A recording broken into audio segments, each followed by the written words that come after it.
रामकृष्ण हरी, स्वागत आहे प्रतीक्षाच रेसिपीमध्ये।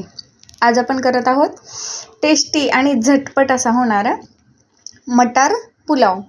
बघा, मी यामध्ये जे मसाले दाखवलेले आहेत आणि जे साहित्य दाखवलेलं आहे तुम्ही तेवढंच टाकायचं आहे आणि अगदी टेस्टी आणि झटपट असा मसाला पुलाव करायचा आहे। यामध्ये कुठलेही एक्स्ट्राचे मसाले किंवा एक्स्ट्राचं साहित्य काहीही घालायचं नाही। अगदी साधं सोपं आणि घरी जे साहित्य अवेलेबल असतं तेच तेवढं टाकायचं आहे। इथे मी 15 ते 20 मिनिट एक वाटी तांदूळ भिजत घातला होता, तो साईडला ठेवला धुवून। आणि नंतर कांदा, टोमॅटो, हिरवी मिरची आणि पुदिना हे कट करून घेतलेलं आहे। आता काय केलं की कढईमध्ये तेल गरम करायला ठेवलं आणि त्यामध्ये जिरे आणि मोहरी टाकून घेतली। नंतर त्यामध्ये लवंग, मिरे, तमालपत्र आणि चक्रीफूल आणि एक आपली मसाल्यामध्ये जी विलायची असते ती देखील टाकलेली आहे। ते व्यवस्थित असं भाजल्यानंतर त्यामध्ये अद्रक आणि लसणाची पेस्ट टाकलेली आहे। आता बघा, त्यामध्ये मी लगेचच कट केलेला कांदा देखील टाकून घेतला। तेल चांगलं असं व्यवस्थित गरम झालेलं होतं, त्यामुळे फटाफट ते भाजले देखील। बघा, इथे कांदा जरासा आपण भाजून घ्यायचा आहे। बघा, कांदा भाजल्यानंतर त्यामध्ये कट केलेली हिरवी मिरची टाकलेली आहे आणि त्याचबरोबर टोमॅटो देखील टाकून घेतला।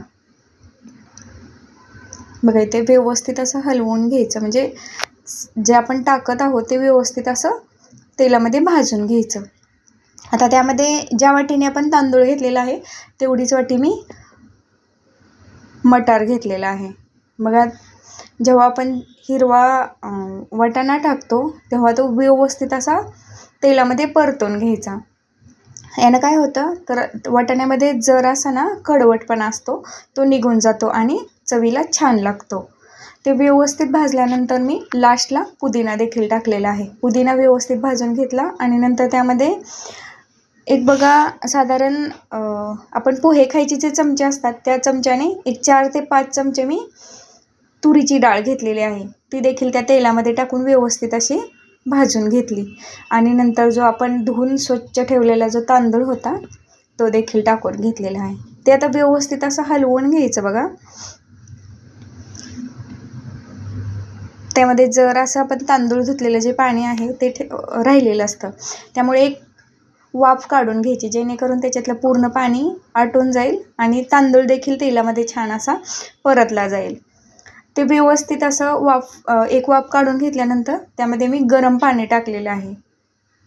हा भात करताना बघा, पुलाव करताना म्हणजे कमी पाण्यामध्ये शिजवून घ्यायचं आहे। आपण जो बिर्याणीला तांदूळ वापरतो तो तांदूळ वापरायचा आहे, जेणेकरून आपला जो पुलाव होणार आहे तो सुटसुटीत असा होईल।